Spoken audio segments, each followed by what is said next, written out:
We're a bit squishy. Yeah.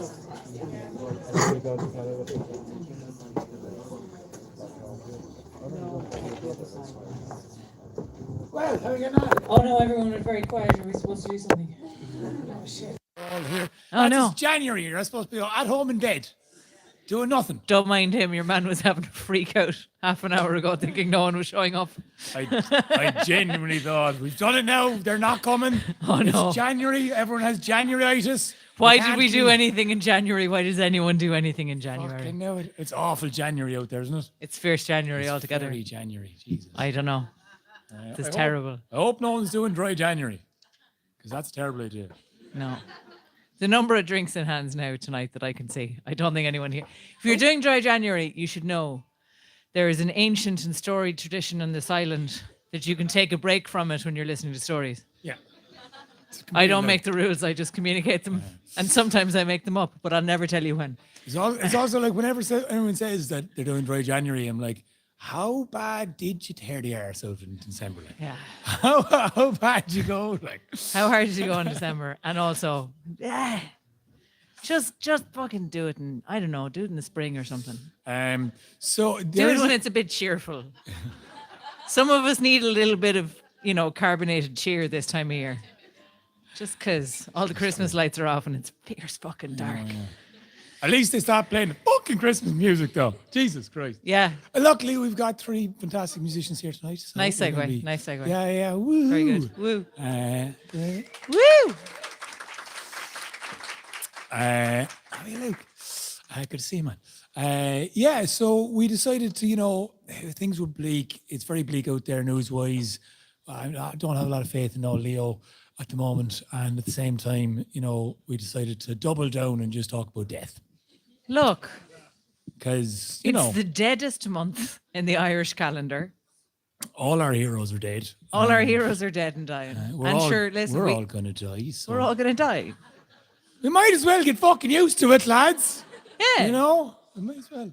This is the important thing about the mythological tradition in Ireland, is that we have a whole lot of death stories, and they're all about the ways that these great heroes died. And some of them, like life, are really fucking silly, and some of them are really avoidable, and some of them feel slightly gratuitous, but they all end in the same place. And they're all people who, had a certain way of facing into death. Because the main thing was, in the belief of those people, in those traditions, you're not dead while people are still talking about you. Which is why when we have wakes in Ireland, we get together and tell stories about the people who passed. And we tell their stories onto next generations and younger people, and we keep them alive. That's how we keep people alive. So the fact that we're telling stories about these people, however many thousands of years after they maybe lived, they're not dead. They're not dead. Not dead. Not really. It's a way of just kind of hanging out with them one last time, Nice. Until the next time we tell a story about them. So we decided we couldn't really make up our mind for the very first story. Yeah, true. We have a fairly action-packed kind of set of stories we're going to go through. And a few people on our live stream that we're live streaming. Hi, YouTube. Hello, the internet. Hello, the internet. We're trying it out. But so a few people who suggested stories that we'll tell tonight. We're going to go through some of our favourite stories that are mostly based in the Ulster cycle, actually. And we've been digging deep into the Táin in our podcast at the moment, and unveiling lots of darkness, I guess, in there, because it's a dark story, but it is the dark time. And our first option for our first story is to talk about the death. We can't do both of them because they're similar in theme. Well, these are two of the sillier. Yeah, deaths. These kind of silly deaths. We're going to start off like, would you like to hear a story? We're starting off with comedy death, Darwin Awards. Larry Buyuk, the battle winner, who was kind of a hapless character and who kind of had a deal with the poet not to talk about the bad stories. And now we only know one story, and his death story is not a very good story. The main one we know him from is the Champions portion. He was one of the 3 contenders for the Champion portion, up against Cú Chulainn, not a fucking chance, and Conall Cernach, even less of a fucking chance. Massive psycho. So, the psycho and the prodigy and Leary. is kind of how that one goes. So we have that option. Okay, we'll get We to talk the about lads in a Leary minute. Booyock. Or we could talk about Fergus McRoy, or Fergus of the Horses. Yep. He wasn't very good with horses. No. So, which one would you like to hear? Let's give it. Anyone who wants to hear Leary, shout now. All right. Anyone who wants to hear Fergus, shout now. The ladies are mad for Fergus, like mad for Fergus. What was that? Yeah. Listen, he died as he lived, having sex. He did. He did. He did. All right. So we start off with something, musical and Fergusy. That's my musical note. Meaty, girthy. Meaty, girthy. You see, shut the. Not your toys, Erica. You see, Fergus was fantastic. He had a great, brilliant, and phenomenally big sword. He could chop the tops off mountains. It was said a great rainbow arc came from his sword when he unsheathed Leocan, the great sword. And lots of ladies saw lots of colours all the time. Well, he's famous for being the king of Ulster until, of course, he married Nessa Niesa, the not-so-gentle, and gave the kingship to her young son, Crohor MacNassa. And, well, things didn't go very well for Fergus after that decision, realising that he shouldn't have made that deal just for the sake of marriage with Nessa. And so, after a few tragic stories that we won't get into, he went on down to Connacht. Connacht, the nemesis of Ulster, the arch rivalry between them had gone on for decades, probably because Crohor and Maeve had been married once and they didn't like each other at all. Fergus became one of the exiles of Crave Rua, the Red Branch. He brought a whole fighting faction after, of course, the death of Deirdre and the sons of Ishnak. And he came down to Connacht and, well, he got on handsomely there.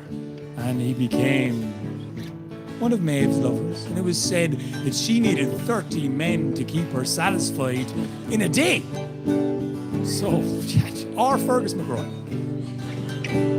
So he was just that good. He was just that good. Now, Ailill, her consort, was never jealous. That was one of the reasons she was allowed to marry him, or he was allowed to marry her.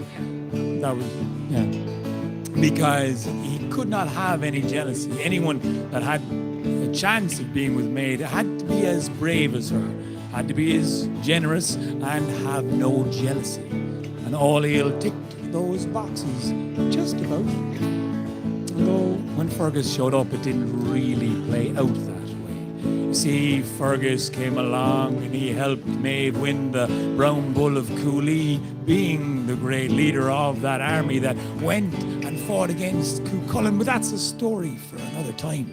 Check out our podcast if you haven't heard it. So, how did Fergus meet his end? Well, he spent a long time in Connacht. And Crohor MacNassa, he died, and they weren't sure who to give the kingship back to. They nearly decided to give it back to Fergus. He was great after all. Great big swordman, very popular with the ladies. But they decided to give it to Crohor's son. And that was a good idea until Maeve killed him in an ambush. It was just the way it was. And the kingship of Ulster fell into ruin, but Fergus McRoy, well, he stayed in Connacht. Maybe his heart was with Maeve, the intoxicating one with the long face, the brilliant red hair, and that way that she had about herself and how she intoxicated all the men around her, including Fergus. And he befriended, not Ailill, obviously not Ailill, but he befriended Ailill's brother, who was blind. And I looked up his name at the start. You did. I believe he was another Leary or Lugat. He was Lugat. Lugat Delicum. There you go. Blind Lugat. Blind Lugat. And Lugat was very handy, actually, at hunting. Despite the fact that he was blind, Fergus would go out into the woods and he'd tell him where the sound was coming from. And he'd hear it. He'd look, he'd as long as you got pointed in the right direction, he was deadly. Really good sense of hearing. And so Fergus and Lugaid would go out hunting, and this was the way they forged a friendship. Until the day they went out, they caught their deer, and they had, well, a chance to get into the waterways, the lakes. Maeve was there. Maeve decided to comb her hair. Fergus was famously doing breaststroke, backstroke. And Maeve just decided to jump up on top of him. You know, test out the sword if it was still working. It had been a while. And, well, Aurelian. He went to his brother Louis. And he said, there are two. There's a doe and a deer in the river there. Buck? A buck, a deer. Yeah. A buck and a doe. A buck and a doe, sorry. There you go. A buck and a doe are in the river, okay? Yeah. And they're having all sorts of fun, and you can hear them splashing around, can't you? Yeah. And he pointed at them, is this the right way? Oh, just take a step to your left there. Now they're fucking right there. Okay, so he had himself a ready to go, and he threw a great and true throw that landed in the chest of Fergus McGraw. And when he saw who had cast the throw, he left out a hollowed cry and fell to his demise. And that was the end of the great, brilliant Fergus McRoy. Yeah. Slain by Aurelian McMurtough, who was a nasty little prick, but he's going to die later on tonight. Don't you worry. He gets Don't his you comeuppance. worry. He's does. also going to die.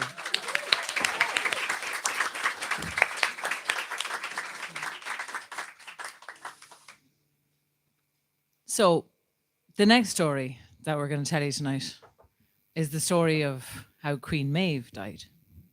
Some of you might know it. You might think of it as a very severe case of lactose intolerance. And if you don't know it, that joke will make sense in a little bit. But before I tell you how Maeve died, I need to tell you a little bit about Maeve's family. Do we have to? The context is actually important. Also, every time we put a video online about Niall of the Nine Hostages, we get people going, I'm descended from Niall of the Nine Hostages. And people are Loads of really people love excited them, about it. And what they don't understand is that anybody descended of Niall of the Nine Hostages is also the descendant of Criven the Anor, who is one of the sons of Clotru, Maeve's sister. So we'll have a bit of floaty music there, lads. We're going to be information heavy for a while here. Mm-hmm. So just kind of keep people on track. We need to tell you a little bit because, you know, back in those days, family trees could get a little bit complicated because people didn't stay married to the same person always, and you could get married to more than one person. And you could also get married for a year and try it out, and then you could part ways and there'd be no bother made about it. So Maeve and her sister Clotru. Now their parents were Cruacha of Connacht, who built the palace of Cruachan I and was the ruler of Connacht. And their father was Uchi Fidelach, the High King, right? So that's straightforward enough. Two rulers, got married, two daughters. Grand. Also a sister, Ethna, who comes into a story that we're not going to tell tonight, so I shouldn't have mentioned her. Anyway, it's fine. That was the other option. She was going to be in the Leary Booyok story, but she's not anymore. Anyway, it's fine. So we Clotru and Maeve and Ethna, and they were the three daughters of Uchi Fidelach. And they were all beautiful, they were all intoxicating, they were all a little bit scary. And Clotru, chief among them, was incredibly ambitious. And she spent a bit of time in the other world, and she drank that fairy wine and she ate that fairy fruit, and she came back not mad like most people are, but the other fucking kind of sane. Because she'd decided that she was going to be the mother of the greatest lineage of kings ever to rule in Ireland. And she had a very particular idea about how that was to be achieved, which was a very normal idea that she decided to have. Now, while Clotru was off in the other world and came back then to be the queen of the woman king of Connacht, her father, Uchi Fidelach, had a second marriage with a woman from Ulster, from Auanmaca, but that marriage didn't last. They split up, and she went back to Auanmaca with her triplet sons, who were raised there. They were called the Fenemna, the three fair-haired ones of Auanmaca, which was fine. They grew up there. But they grew up being raised by a woman who didn't particularly like the High King, and then Cahor Magnessa came into power in Ulster, and he talked the Fenemna into starting a rebellion against their father, the High King, and he promised them that the Ullad would stand with them on the battlefield. And emboldened by this, the triplets, the three boys, went around trying to drum up support for this rebellion against their own father, which didn't go great. But one of the stops that they made was at Cú with their sister, their half-sister, Clothrú, who said, well, I'm not going to support you in the fight, but I will have sex with all of you. Because that's how you get a really powerful king, I've decided. So I don't know, was there a feast? Was there maybe a little bit of drink had? They probably hadn't grown up together. I don't know. I'm not here to pass judgment. I'm just here to tell you what happened. The Fenemna went on to their battle, maybe not making a lot of eye contact with each other the following day. I can't speak to that. Anyway, it was a complete fucking disaster. Cahor Magnessa turned on them on the battlefield because of course he fucking did. He was a bollocks. And they all died. It broke their father's heart, but they were all killed. Clothrú, on the other hand, gave birth to a child. Another Lugad, but this Lugad was Riab Darug, and he was Riab Darug because he had three sections to his body separated by red stripes. See, he had a stripe around his neck, and his head was the image of the eldest of the Fenemna, and he had a stripe around his hips because his torso was the spitting image of the middle of the Fenemna, and his legs were exactly like the third of the Fenemna because he had three dads. That's how it works, okay? Genetics. I don't know what to tell you. I mean, Science. you prove me wrong. Yeah, exactly. If anyone wants to have sex with their triplet half-brothers and not have a stripy baby, I will consider the evidence. You get back to us, okay? So, Lugad became a great warrior, and at a certain point, his mother decided to seduce him. Now, I said before that I wasn't judging, but this one I think we can judge. That's not an okay thing to do. That's a really fucked up thing to do. Nobody should have sex with their children. That's a bad move. I think we can, moral relativism aside, we can all agree on that. And out of that union, she had a son-grandson. A son-grandson nephew. It's just getting worse. Yeah. It just gets worse. Don't think about it. And his name was Criven Nianar. And he was, in fact, the founder of a great lineage of kings, from whom Niall of the Nine Hostages drew his lineage and kind of had some of his legitimacy. So if you're copping to that, lads, you're copping to the other, and just remember it. But please do comment on the link below. Yeah. Absolutely. Tell us all about how descended from Niall of the Nine Hostages you are, please. I want to know. So, that was Clothrú. Now, while all of this multi-generational incest was happening, this was during the time period when Queen Medb married King Cahor Magnessa, which did not last a long time. They were very badly suited. She was wildly promiscuous and he was insanely jealous, as we know from different stories about both of them. So probably therein lay some of the fundamental incompatibility of the match. So they split up. Maeve left him. They never liked each other. They liked each other even fucking less after that. And they had a terrible, undying feud and bitter hatred and enmity forevermore, as is... many marriages in. Yeah, you know, as happens sometimes with divorce. But Clothrú was looking around at who was the most powerful king in Ireland at this time. And she decided that the most powerful king in Ireland at this time was Cahor Magnessa. her sister's ex-husband. So she left Connacht and she went and married him, which freed up Connacht for Maeve to take over, so it wasn't bad for Maeve in that sense, I suppose, but maybe a little fucking annoying. And she, with Cruthor MacNessa, became pregnant again with a son that was only her son, which was nice and a change. New experience.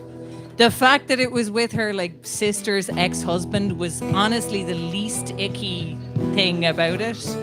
Like by anybody else's standards that'd be a bit weird, but by her standards that was really fucking great. It was actually, she was way above where she normally was, morally speaking. So now there is some confusion as to who in the end killed Clothair. It was either Lugad Riabderrig, who I think we can all agree had fucking grounds, or it was her sister Maeve, who also maybe arguably had grounds. But either way, Clothair was killed while she was bathing one day, while quite far along in her pregnancy. She was struck by a knife, and as she was dying, she called out to her attendants to take that knife, cut her open, and save her child. Which they did. And her son, by Cruthor MacNessa, was called Fergus. And Fergus was raised in Ulster with Cruthor.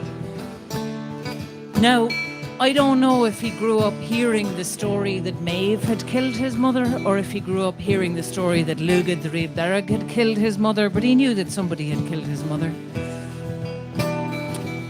And you know, that might inform somebody's character and priorities as they grow up, training as a warrior. But at the end of her time in Connacht, Maeve decided to retire. Now, this was after Fergus MacRoy had died, after Cruthor MacNessa had died, after Ailill MacMurtough had died, which you'll hear about in the second half. She decided to have a nice peaceful retirement on an island in the middle of Loch Ree in County Roscommon, which is where she went. Nice little retirement for Queen Maeve. She had her attendants, she had a nice life. She had a kind of peace and quiet and ease about the place, and every morning she used to come down and she used to bathe in the water. She used to go for a little swim. Cold plunging keeps you fit and active and young into your old age. Telling you. Your man's all mad into it. So I just love the fact that you're now pitching it. It's great. Hey, listen, if it worked for Queen Maeve, and it did, she was still looking well. And one day, a group of Ulster warriors were passing around the time that she was having a dip. And I won't say that she, did a little bit of posing, but she probably fucking did, because who are we talking about? And the Ulster warriors said, Jesus, that's a fine-looking woman. She wasn't young now at this stage. She was still a fine-looking woman. And one of those men was Fergus, her nephew. And when he was told that that was Maeve, he had a lot of complicated feelings about it. One of them was, I shouldn't have thought that was a fine-looking woman. And the other one was, she fucking killed my mother, I think. Maybe. Allegedly. Possibly. So he decided that he was going to assassinate her. And so he set up a post and he started practicing his slingshotting. He set the post up to be the same height as Maeve, and he walked away from it till he was a distance from the shore to her bathing place. And he practiced with slingshot and bullet every day until he could hit an apple set on the top of the post. 10 times out of 10, no missing. But then he kind of didn't do it for a long time. And I'm not really sure why. I think he just had a lot of complicated feelings about Maeve, because he got into a routine of watching her bathe every morning. I don't know, maybe some things run in families, lads. He was having conflict, internal conflict, Hamlet level conflict. Should I do it or shouldn't I do it? Did she definitely kill my mum or did she maybe not? I don't know. But anyway, one day, finally, he screwed his courage up to the sticking point and he said, I'm fucking doing it now. I'm definitely doing it. But by that time, he had gotten so used to coming out and not doing it that he hadn't brought any bullets with him. And the only thing he had to use as a bullet for his slingshot was a little hardened piece of cheese. And thinking, fuck it, it's probably not going to work, but I'm going to do it anyway. He spun the sling, he let it fly. And it did the job. And so fell Queen Medb, ruler of Connacht, winner of the great Don Cúnla, in the nip, in the cold water, felled by a piece of cheese.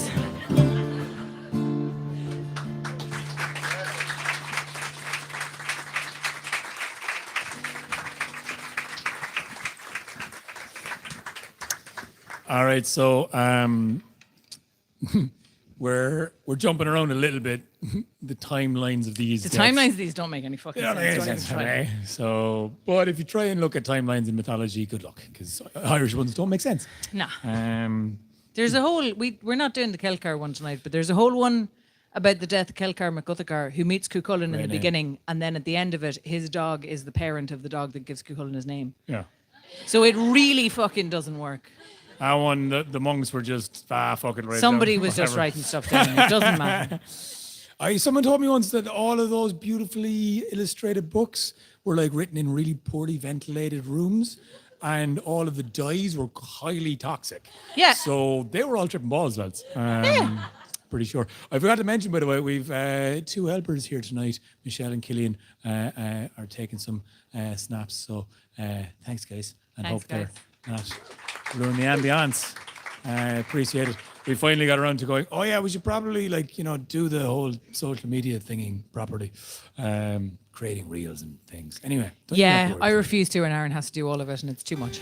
And that's why they're here. Yeah, exactly. Okay, so third story. Let's go. King Cruthór mac Nessa was not always a very popular man.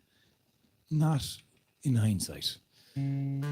After all, the curse of Macha fell because of a very poor decision that Cruthór had, making Macha race his prized horses and forever putting the Crave Rua into danger. He was a proud man. He was a handsome man.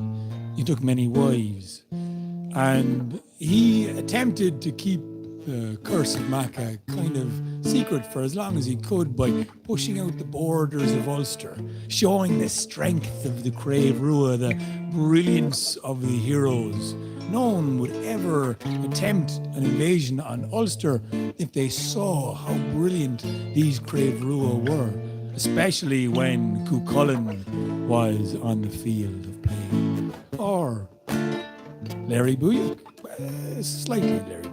More so Conall Cernach, the forked beard, fuzzy-headed, crazy half-brother of Cú Chulainn. But there were many heroes. Foster brothers, sorry. So I guess he was attempting to show face. And well, when that came down, they realised, and Queen Medb realised the curse of Macha and invaded Ulster, and everyone was struck down by the pains of a woman in childbirth for 9 days and 9 nights, which is the whole story if you haven't heard it before. Well, he still managed to remain king. They didn't depose him. He stayed there for quite a long time. Queen Medb out for Cruthór, and she heard there was a prophecy that Mess Egra. Sorry. Mess Egra would be the man who killed Cruthór. And when he died, everyone in the Crave Rua grabbed his body and brought him back to the speckled house, thinking now King Cruthór would never be killed. Their king would never be killed. And they did what they did in those days. they chopped the brain out of the head and they soaked it in lime. And it hardened and hardened and it shrank. And the coatings kept it solid and very, very hard and firm. And they placed it on a mantle in the speckled house so called for all of the trophies, much like this trophy, that were placed on the side, decapitated heads, brains, limbs, and other members of bodies, all just stuck on the face of this beautiful house. No, it was mostly heads. It was mostly They didn't really do limbs. They did some Heads and brains. couple And of sure, limbs. the brains were functional. That was for Sometimes slingshots. they'd lose a head and they'd just grab an arm and they'd stick it up there, you know? Swords and shields and stuff. Swords and shields. Yeah, Now, they weren't that bad. this was all going well, and they realised that King Cú Chulainn was possibly never going to die. And all the women were very fond of the fact that he had very beautiful calves. It was illegal for him to wear long tunics, even in winter. Seems reasonable. Seems reasonable. And he was quite flattered by this and enjoyed the fact that they would comment. Oh yeah, what's that, ladies? Oh, sorry. He loved going up and down stairs, you know. Just one of those ones. Just, I'm gonna show any excuse to show off the calves. Now, this was his downfall ultimately. But a man named McMurtough, who was a Connacht man who'll come up later, who was a very hardened warrior, who fought and faced many of the Crave Rua, who beat many of them, and had heard the prophecy of who would kill Cú. And out of loyalty to Maeve and out of anger towards Ulster, he ran in one dark night in January probably, because there was no one there. Everyone was half asleep or not really facing up to life at the moment. He ran in, he saw the brain of Mess Egra, not Mess Buachla, grabbed Mess Egra's brain and ran out the door. Now everyone was very weirded out by this. They just, what the fuck happened? Did he just come in and steal it? He did, yeah? No? Oh, grand, okay. But he was still dead, he was still fine. It was still fine. Calm down, they said, it's okay. There was skirmishes, and there was battles, and there was other cattle raids, and you know, this is the life, this is how they lived. And, well, King Cú was lured to a battle on the outskirts of Ulster. And by the borders there, Keth McMurtough had set up a whole host of women from Connacht to call to Cú. Oh, great calves. Wow, look at those. As soon as he heard it, someone appreciating my calves, is it? Well, he ran over and started doing a few lunges. I just have to arch those heels there, you know. Pick it up. Oh, just do a bit of stretching, ladies. And as they were commenting on the shape, the curvature, the exact hair amount that was right. Not too hairy, not too weirdly not hairy. Just the right amount of hair on those calves. Well, he was just grinning from ear to ear. Keth McMurtough. He had a slingshot, and in the sling he had the brain of Mess Egra, and he was taking his time as he was looking at this prime little fucker showing off his calves, and he flung that brain straight into the head of Cú Chulainn, knocking him down, not dead. Not dead. No. He just was struck very badly with a brain in his head. Yep. So badly that he was very woozy and ran away. But he survived that day.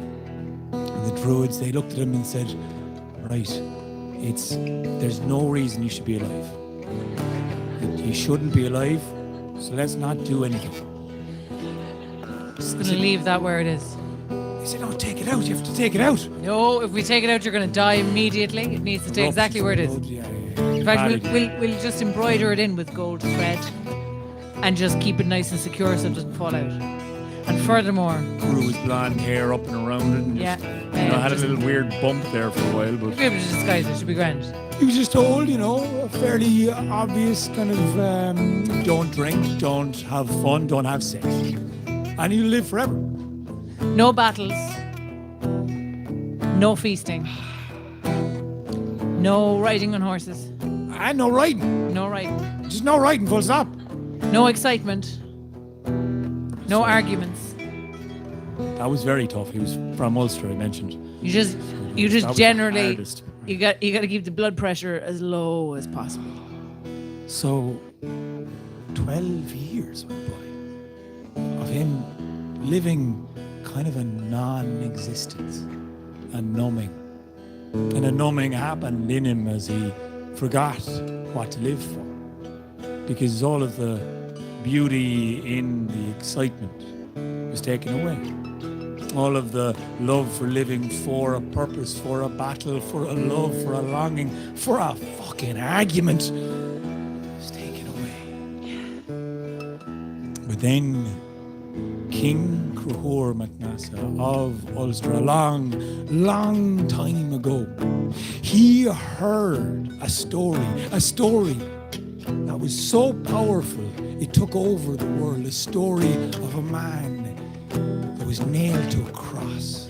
And he was so angered by this, by a man who was unjustly wounded and injured in Palestine. He was so furious that people had let this fucking happen. He was so angry, he jumped up onto his horse and he went to battle and to bring ruin for those who had preyed on the fucking innocent. And in doing so, with that anger that he felt in him for those that were dying and being killed in Palestine, well, for King Cruthor MacNassa, it was too much. And that brain exploded out of his head and a whole fountain of blood baptized him, so they say. And he was the only pagan to ever live that was said to have gone to heaven, because he went off and he wanted to defend Jesus Christ. But I'm not quite sure if that's true or not. It's a good story though.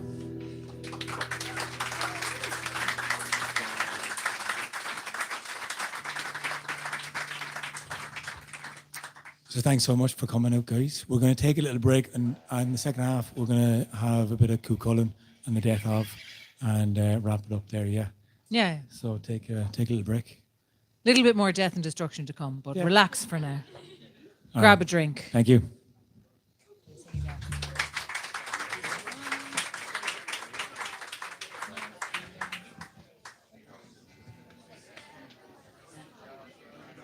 Oh, yeah. And there is actually a donations bucket. If you want to pay some of these musicians, we're going to get the donations bucket. If you think it's worth, money. That'd be great.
Who wants to come?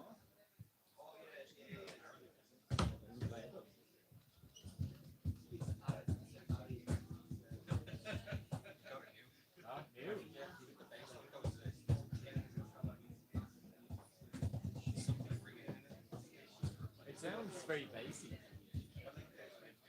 Yeah, I know, but like, I have one at home. It sounds quite like kind of boxy. It's more like a snare than a bass drum.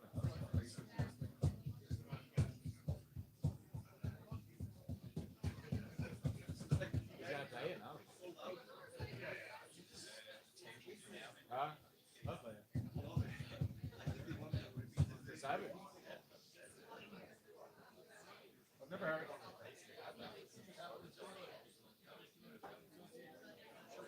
Yeah. Yeah.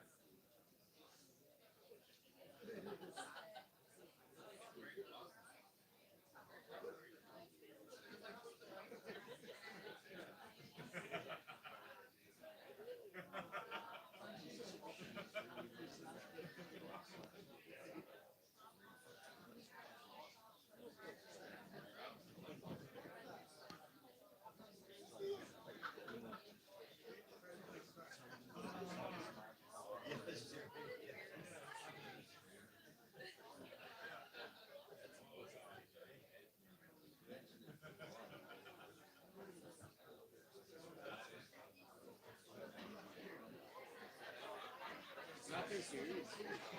Think about it. Yeah. Just mess around. There's a point where we start saying that Harbour Bar, there's a stage where we start doing what snags out. Yeah.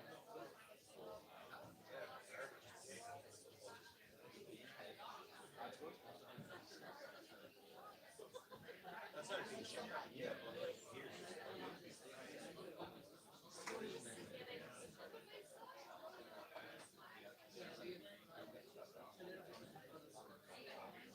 Oh, these block managers or something. What, when they'd be under bond or whatever?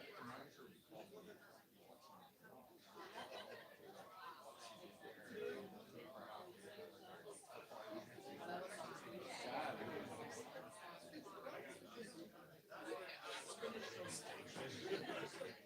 They do the same here. Kim was telling me a funny story. She was there setting up or something in the day and it wasn't busy. Like, she got a phone call from Andrew, you know. So we turn on the lights at the stage. And she was like, oh, are you around? I actually want to have a word. He was like, no, I'm on a song now. It's raining. Look at the fuck down. And turn on the lights. Well, I don't know. On a sun lounger, like. I know. Like, yeah. I suppose that's how you get to that level, isn't it? Annoying people. Yeah. We're dropping 10 cents all over the spot.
You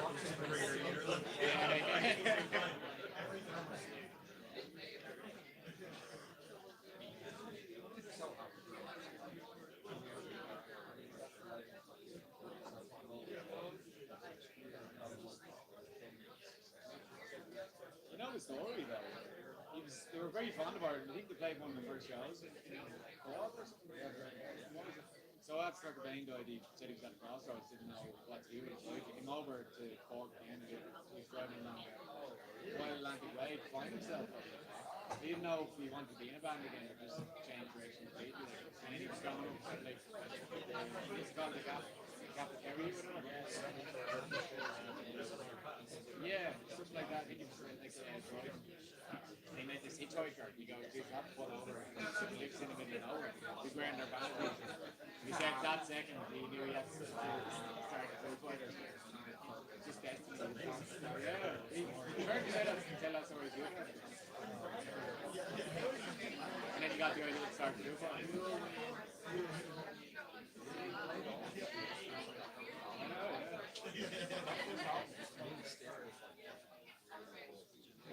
I was fond of it then. Yeah, sure. When I was 16. It is, right? Yeah, yeah.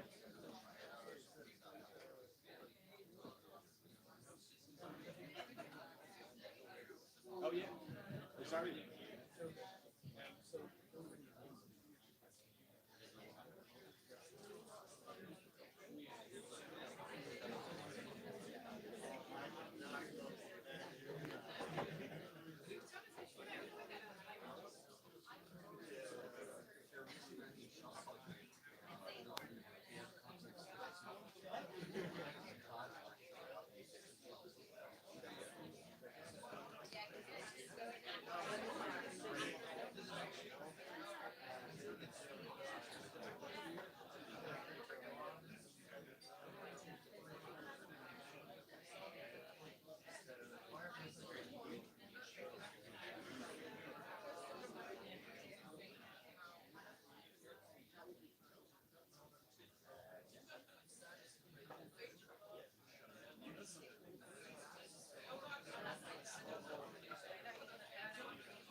Yeah, take time.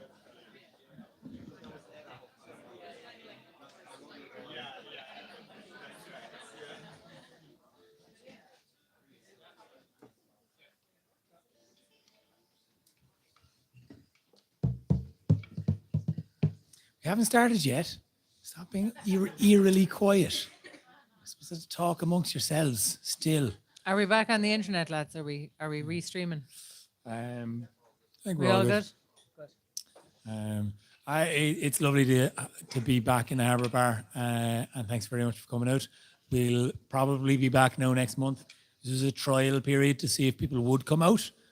And yeah, you've done a great job. Well done, lads. Yeah. I mean, if you came out in this weather, we're probably all right. Do you want to give us a go? Small go. Just to give people a bit of a... My drum is all the way over there. I'm not going to play.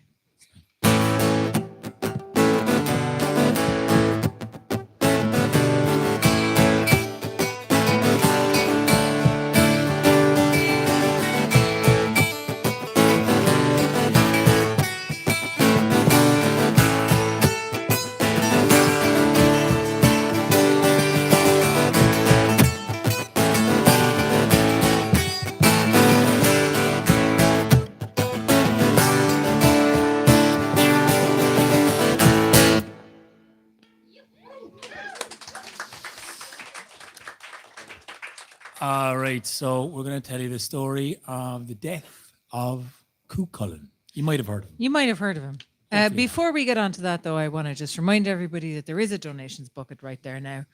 And I'm calling this spontaneously without consulting anybody else on the team. I'm calling for a competition because the last time we did a live stream, a very nice person on the internet tipped us €100 out of fucking nowhere on YouTube. So thank you very much. But also, fight. Who will be the greatest tipper Yeah. tonight? Oh. Is it going to be the real life people or the internet people? Come on. Let's see. Let's see what happens. We've got musicians to pay. Yeah, exactly. They're hungry and they need strings. Exactly. It's tricky. It's tricky. So, with the death of Cú Chulainn. Cú Chulainn was a very good warrior, which, if you think about it, just means that he was extremely good at killing people. And most people have families, and most families aren't very happy when you kill somebody that's in their family. All of which added up to Cú Chulainn accumulated over the years a vast number of enemies, all of whom would like to drop a kipeen on his head from a great height, or otherwise do him harm. Now, chief among these enemies were sextuplets. I always have to think about that word for a second. Yeah, it's Sextuplets. They were six twins.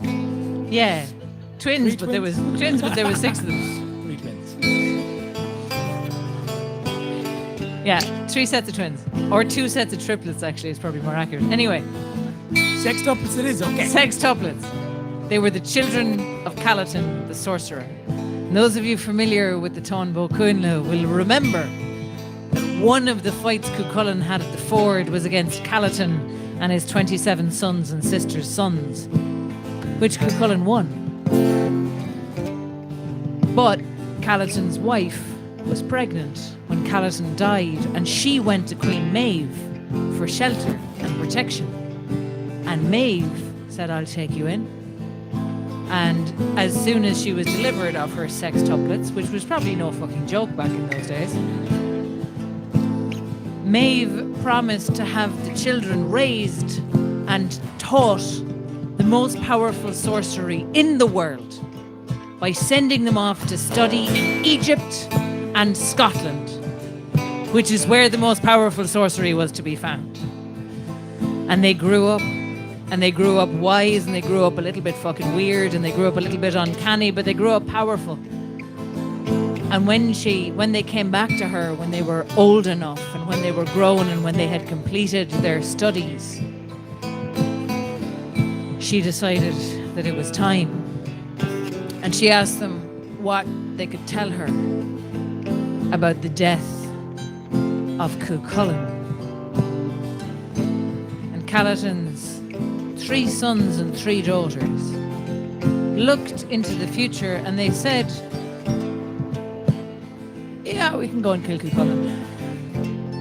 But you should know that whatever army you gather and lead against Ulster, he's going to throw 3 spears. And the first 3 spears Cú Chulainn throws will kill 3 great kings. So you should know that." as you gather your army.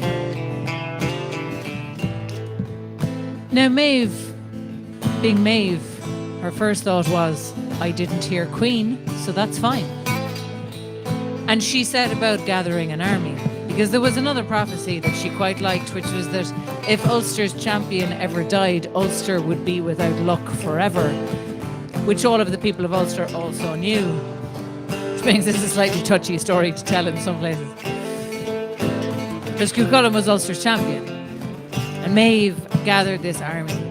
Everybody who had a grudge against Cú Chulainn, the family of Nocton, the family of Kelcar, no, not Kelcar, what the fuck is his name? Not Crantail. Oh, well, Calatan's already there. Cúrai MacDara, not Crantail. All of the Ferdia and Fiach and Cú. There you go, Curd. Now you're on it. Sorry. Fucking. Oh, I wasn't expecting that one, all right? Sorry. It's fine when he forgets names. I'm never fucking allowed to forget a name. Fuck thing. Sometimes I forget names too, Aaron. Often a wee drum and trance. Anyway, she gathered them all. There were many of them. All of these people who really, really hated Cú Chulainn and were eager at the opportunity to kill him. They started their march. And as soon as they started their march, up in Ulster, the curse of Macha hit like a fucking sledgehammer, and all of the warriors of Ulster were doubled over with labour pains. But they also knew that if the champion of Ulster were killed, Ulster would be luckless forever. So King Crohor, doubled over in agonizing pain as he was, he gave orders to invite Cú Chulainn, who still was unaffected by the curse of Macha, because he could not grow a beard, whether it was because he was still too young or he was just not able to grow a beard. Some people just can't, okay, it's fine. some people just can't grow beards, and it's fine. Not a problem. Not a problem. Even No though matter it how wasn't. much we want to. It was. And he invited Cú Chulainn to Omaka for a feast. And he had all of the non-fighting men and women present to distract, to tell stories, to gather together, to connect, and look each other in the eye, to be very present, and ignore the outside world and the war that was about to happen on their doorstep. And so, with all of this going on, King Crohor thought he might be able to lull Cú Chulainn into a way of staying still. But the three daughters of Caladan, they started the noise of battle outside. They brought up such a strange noise from the outside that Crohor asked the musicians to play loudly, to play a flurry, to play so that they would drown out the war sounds that these daughters were making. And they were casting spells. They were making it sound like the surrounding hills were on fire, being pillaged and plundered. Shrieks and screams of death were all over the province. No one was dying yet, but the sounds made it awful for anyone around it. And so, more singing, more songs, more dancing, more drinking, more merry-making was ordered. And the music rose, and well, Cú Chulainn was distracted to a point, almost. Every time he looked out the window and saw a flash, a spark of fire, he was turned away. A woman would ask him for a dance. The musicians would play in a flurry in a way that he could not get help but get carried away in the musicality of the day. Sooner or later, about 3 days in maybe, which is good going for us, but back then that's nothing. Yeah. His feast would go on for 12 days back Oh, then. they'd go on for a year and a day if you were having a wedding. 3 days, fuck's sake. Small feast, only getting started. He realised that the noise of this battle outside was not going away, and there was an army marching. But he knew Cú Chulainn safe, and so he sent him Glendamount, the quiet valley, where no noise would ever be heard from outside. It was so quiet, so still, so dead in Glendamore that all you could hear were the caws of the crows overhead. And in this silent place, Cú Chulainn was led by Conall Cernach's wife, Anya, and his own wife, Emer. For distraction. Conall Cernach's wife, Anya, was pretty happy because, well, everybody fancied Cú Chulainn. It was kind of he was the one that everyone kind of got, you know. As long as he kind of stood outside the obvious. Are you trying to say he was everyone's free pass? Yeah, Yeah. it was the one everyone got, Yeah. the free pass. And so, although Conall Cernach wasn't overly mad about it, he was also doubled over in pain, so I don't think he really gave a shit about anything other than, ow, ow, ow, fine, go right, Cú Chulainn, I don't care, ow, this is awful, how does anyone do this ever? I assume was going through his head. 'Cause these parts aren't written down, it's all very external myths, as you Yeah. know. But when Cú Chulainn was led away by Anya and Emer to Glendamore, they were spending nice times there. 3 days, 3 nights. They were bathing each other and doing lots of other stuff. Tickling each other, probably. I don't know. Very PG. However, the daughters of Gallatin found out which way they went, and they cast spells on the fallen leaves to make them seem like they were an army emerging from the countryside. There was a whole host now marching, banging on drums. They were casting spells to see and make it look like the whole hillside was drowned in fire. And one woman came walking down where they were staying in Glendamore in their small hut there. And she had the image and the appearance of Lauricum. Lauricum. See? He forgets names all the fucking time. I do. It's just making sure you're paying attention. Uh-huh. And Lauricum came to the door, disguised as Lauricum, I should say, because you know this was one of the daughters of Gallatin. And in the voice now of a northern woman, Lauricum exclaimed, "This was a disgrace. How could Cú Chulainn be distracting himself? And look around you. The hillsides are burning. Ulster is undefended. This has happened before for the Tawnbo Cúnla, and he was brave then, but was he not brave anymore? Could he not take up his arms and defend those that needed defending? Would he not stand up against this fight?" Cú Chulainn was ashamed to think of the time frivolously wasted where he had engrossed himself and gorged himself in pleasures of the flesh and feasting and drinking, and well, he was ashamed to say he was Ulster's champion. In that moment he turned the leg and said, "Yoke the horses," and he went to the grey of Mac. Well, Laig went to yoke the horses, but for the first time in his career as Cú Chulainn's charioteer, the horse ran away. The Grey of Macha would not come when Laig called, would not come to the bridle, would not allow herself to be yoked to the chariot. And Laig tried every trick, because he had a few. Tried shaking the bucket with the horse nuts in it, and the horse wouldn't come still. Tried calling, tried coaxing, tried scolding, tried everything. Nothing he did worked. Until he went to Cú Chulainn and he said, "She won't come." And Cú Chulainn called out and said, "How dare you shame me by turning away from a battle? You've never refused me, you've never let me down." And it was then the horse came to Cú Chulainn, and Cú Chulainn saw that his horse, his beautiful white horse that had stepped up out of a lake so long ago, was weeping tears of blood. So he took that as a sign, but he led her to the chariot anyway.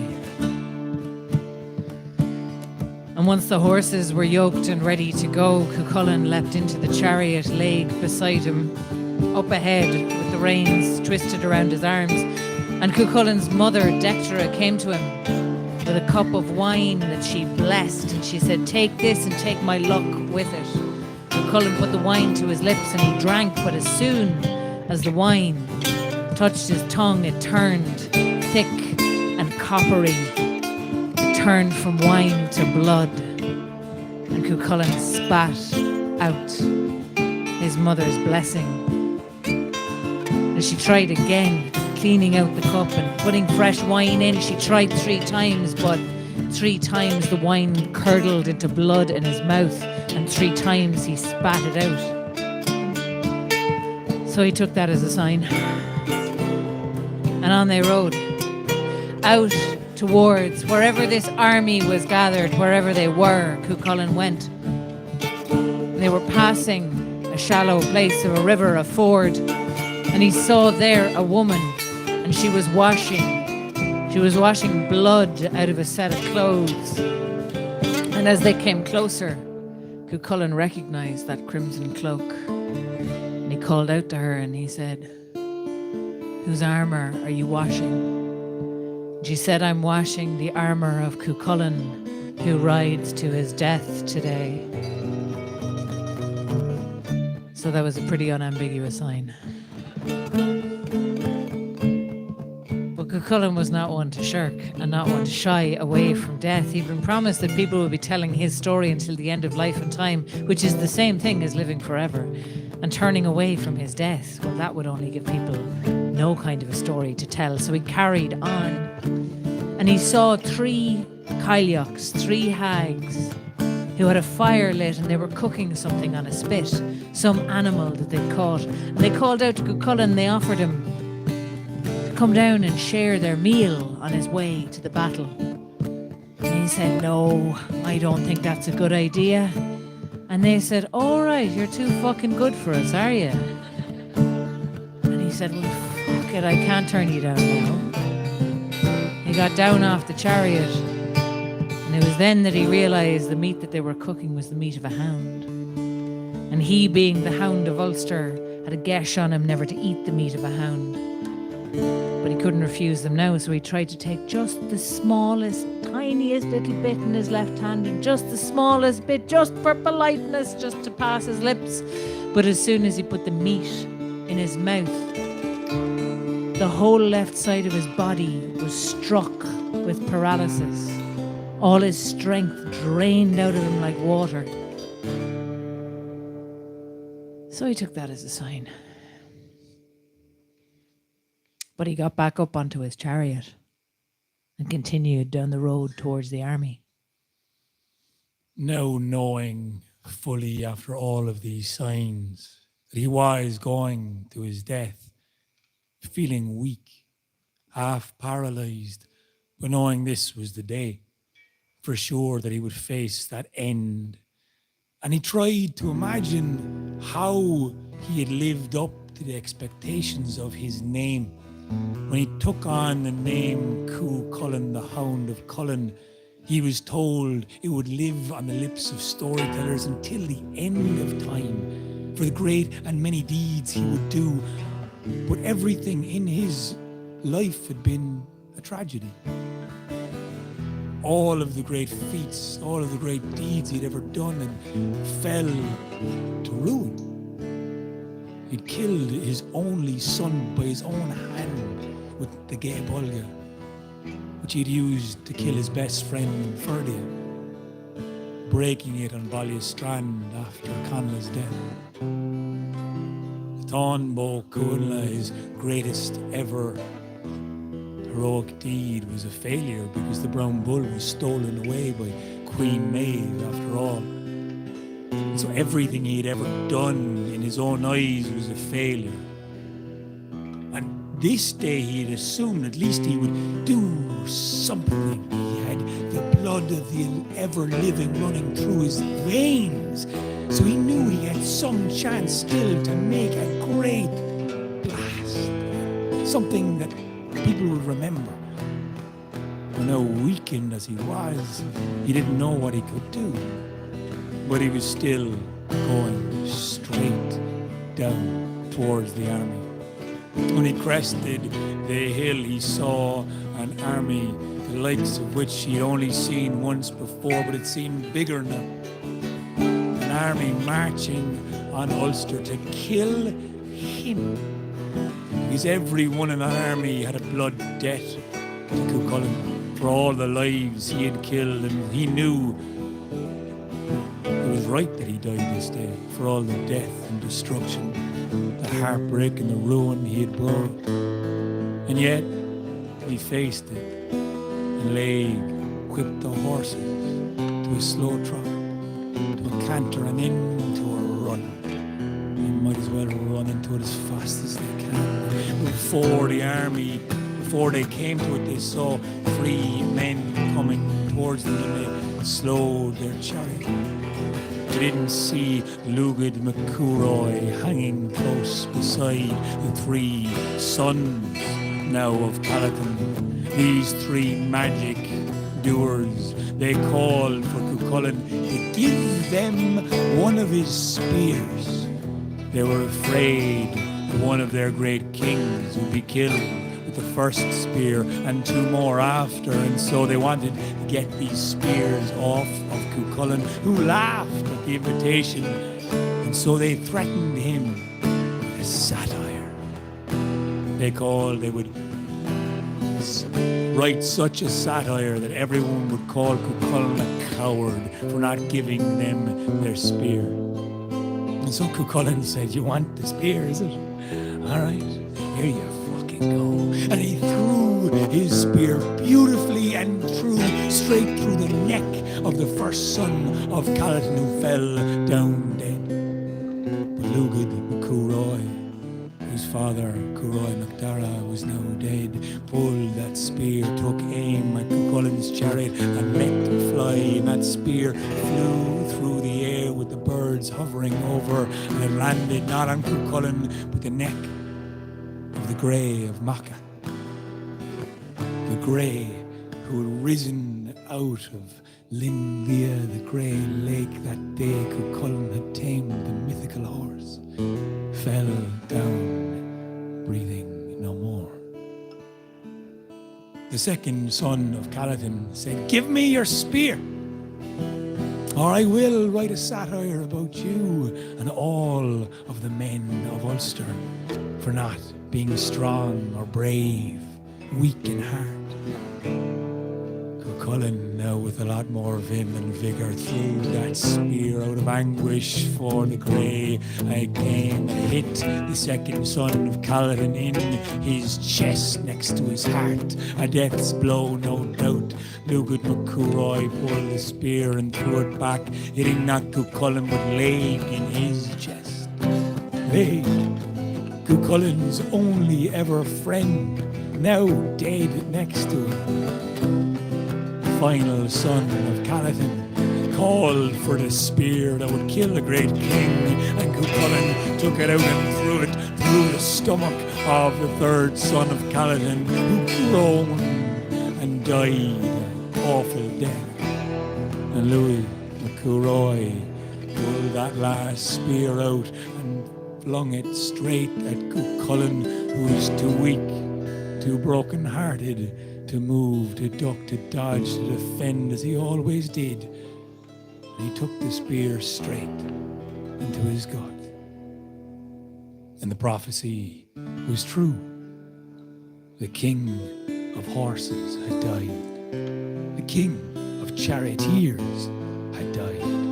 And now the king of all warriors was dead. He knew this was a death's blow. Stumbled, and he decided he would not die on the ground. He would die at least standing up, and he pulled the spear out of him. As he pulled that spear out, entrails fell, and blood soaking him. Everybody now circled around him as he saw a great standing stone for a moment. and he walked up to it slowly, blood leaking from his hands. He didn't know what to do, but all around him he saw the warriors watch and wait, too afraid to make a move, waiting for Cú Chulainn's heroic spasm, the warp spasm to take hold, his anger, his deadly spear to be thrown at him. They knew he had one last trick in his sleeve. No one wanted to come near the brilliant warrior, even though he looked weak and wounded near death's door. And so he got to the standing stone, not wanting to die on the ground like a dog. He was the hound of Cullen. He would die on his own 2 feet. He would stare death in the eye, and he tied himself using his own intestine, which is fucking long. And he tied himself standing up in that painful movement, but no pain was he afraid of, and he stood there. He tied his hand high, holding on to his sword so it would look like he was defiant until the end. And he glared, daring the men to come near him, daring them, and every one of them backed away as Cú Chulainn faded and faded. And then he saw a black crow circle, caw and land. Was it the Morrigan, or was it just one of her crows? He didn't know. She began to peck at his entrails that had fallen on the ground. And she began to peck and hop. And as she did, she tripped and near fell and fluttered and squawked. Cú Chulainn laughed and he smiled, one last smile. And as he breathed his last, he thought of his tragic life and all the death that had surrounded it. But in that last breath, he thought, someone might make this a good story at least. And the great hero breathed his last.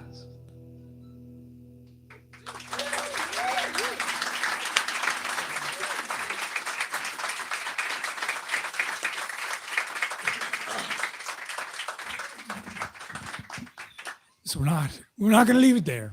Now we have one more if people have. Would you like to hear Have one we more one story? more? Is there one more? Are you sure? Well, listen, before we do, I just want to give a huge shout out to Roe Shea, Alan Holman, and Colin Farrell, the real Colin Farrell, for playing such beautiful music tonight. Thanks, guys. We are always eternally lucky and grateful for the music that follows us in Candlelit Tales and supports these stories. And thank you for supporting these stories as well. Listening is the essential part for storytelling.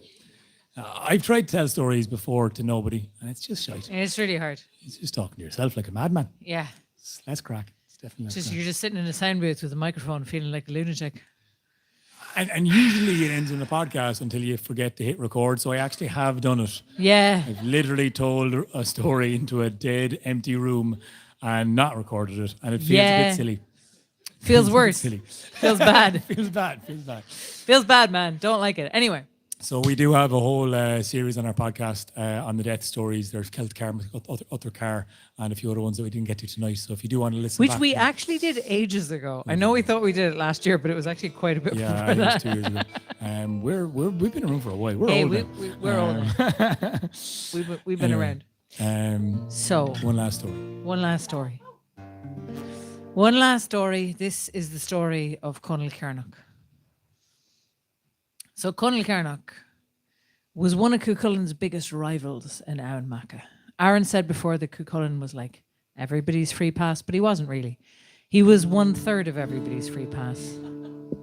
Because the other 2/3 were there was one son of Crohor Magnessa who was extremely attractive, and he had a bit of a speech impediment, and he was called Cuscrid the Mend Maca, which was the stammering one of Aaron Maca. And anyone who fancied him used to pretend that they had a speech impediment to show that they were in Cuscrid's camp. And anyone who fancied Cú Chulainn would squint one eye while opening the other really wide, because that was what happened to Cú Chulainn's face in the distortion of his battle rage, to show that they fancied Cú Chulainn.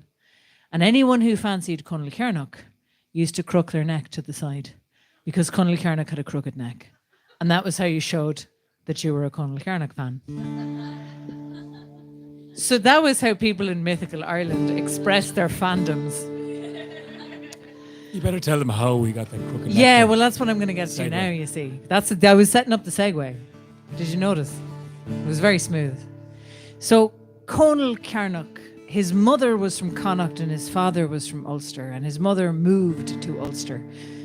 But they had a hard time conceiving a child until she went to a healing well one day and swallowed a strange little worm at the bottom of a cup and became pregnant almost immediately afterwards.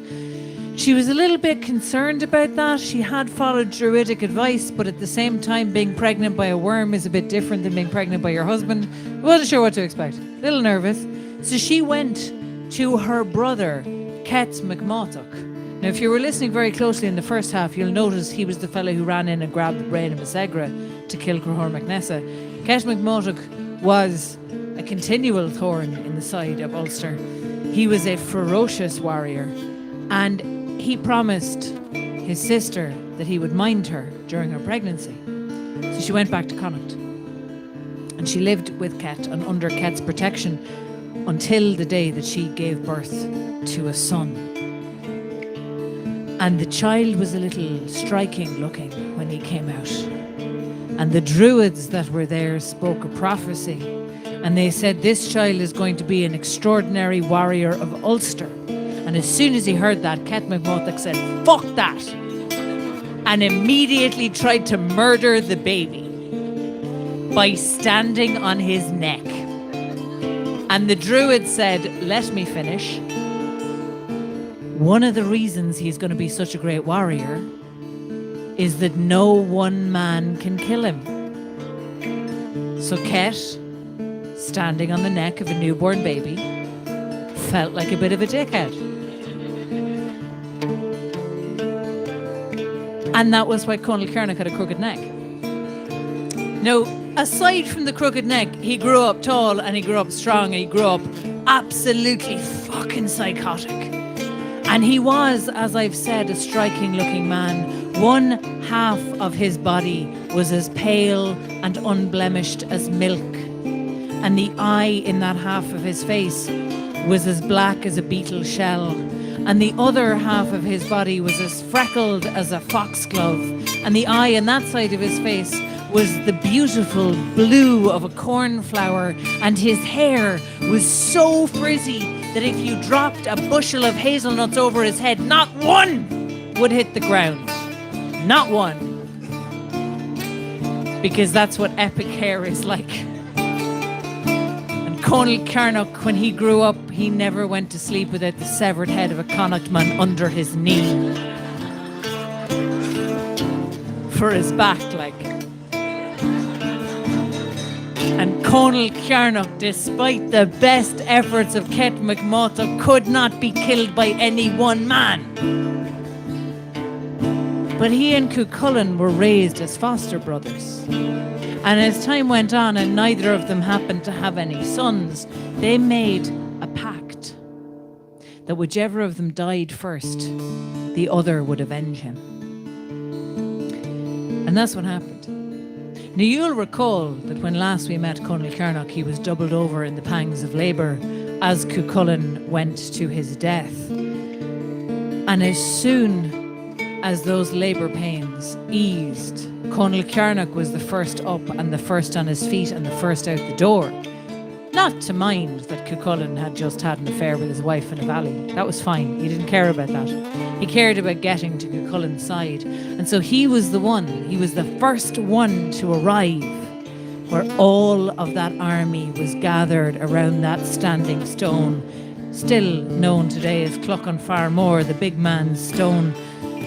Cú Chulainn's hand raised above his head, and Lugad MacCúroy trying desperately to get the sword out of Cú Chulainn's death grip, which he couldn't fucking do, until he cut the tendons on the back of Cú Chulainn's hand, and the sword leapt out, severing the arm of Lugad MacCúroy. And if that wasn't the worst thing that happened to him that day. It was at that moment that Conall Cernach turned up and said, I'm here to avenge my foster brother Cú Chulainn, and I'm fucking having you. And Lugad McCurroy, with his severed arm bleeding, said, "Dip, dip, dip." And Conall Cernach said, fine, I'm going to fucking tie my hand behind my back, you prick, and then I'm going to fight you. And he did. And he made his horse bite Lugad McCurroy on the backside halfway through the fight, just to salt the wound, and then he murdered him with extreme prejudice. And then he continued on his career as a murderer of people from Connacht. He eventually killed Ket McMurtough after a 3-day night battle in a ford that almost killed him but did not quite, because that prophecy still held fast and there was no one man that could kill him. And he was nursed back to health by a noble of Connacht who deeply regretted things halfway through, but it was too late by then because Conall Cernach was too strong. And he kept going about his career as a brutal and glorious murderer of all of his enemies and also anyone who looked at him funny, until a terrible, terrible fate befell him. See, one by one, all of his friends died. Crohor died. Cú Chulainn had already died. All the Crave Rua died. Leary Booyock died, brained himself on a door lintel. That was the story we didn't get to tell you in the first half. And Conall Cernach, well, they asked him to be king of Ulster, but he really wasn't cut out to be a king. He was cut out to be killing people, and he was too good at it. And so he grew old, and he got sick, and he started to waste away. But Conall Cernach had always had a voracious appetite. He could eat a whole boar in one sitting. So it was getting to be hard on the people of Ulster to keep the man fed. Now, they weren't going to not feed him because he was Conall Cernach. He was a great warrior. They had a lot of respect for him. But he was fucking bankrupting the province. So they realised the only people in Ireland that were wealthy enough to keep Conall Cernach in the ease and comfort which was his right, which he had earned, were Maeve and Álaíl of Connacht. So Conall Cernach had the ignominy of spending his twilight years in the feasting hall at Cruachan, eating and drinking his fill every night and surrounded by Connacht men who weren't even afraid of him. And it fucking galled him worse than the leprosy he had contracted, but it didn't impact his appetite one bit. He ate them out of house and home until the day came that Maeve found out that Álaíl, her consort, was having an affair. Now, you might remember they had an arrangement that Álaíl was to be without jealousy. Queen Medb never fucking promised to be without jealousy. Queen Medb never said those words. That condition had never been placed upon her. And also, Fergus had already been killed at this point, so she went to Conall Cernach and said, I would like for you to murder my husband. And Conall Cernach, old, sick, barely able to stand up, said, fuck yeah. Snuck into Álaíl's room while Álaíl was asleep and stabbed him in the back with a sword. And then when all of the warriors of Cruachan roused up against him, Conall Cernach took off running across the landscape, fled ahead of them, turning around every so often to kill someone, and on he went. A last mad dash back to Ulster, till finally he came to the ford of a river in the county of what is today Cavan, and he turned like an animal at bay. And all the warriors of Connacht flooded in, and Conall Cernach made his last stand. And he slaughtered everyone who came near him, and he taught them to be afraid of him again. And he showed all the strength that was left in his body, and he made every last breath count. And when he fell, he was not killed by one man, he was killed by all of them. And that was the last of the great heroes of Ulster to fall.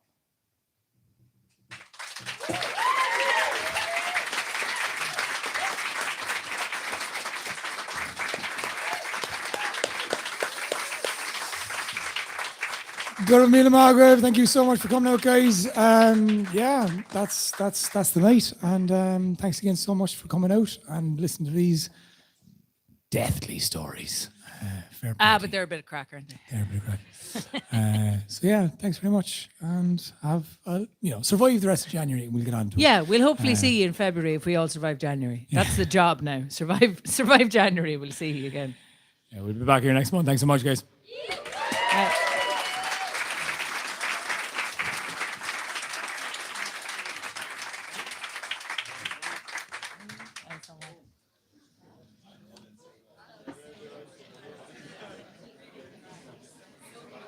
Dramatic exit from that.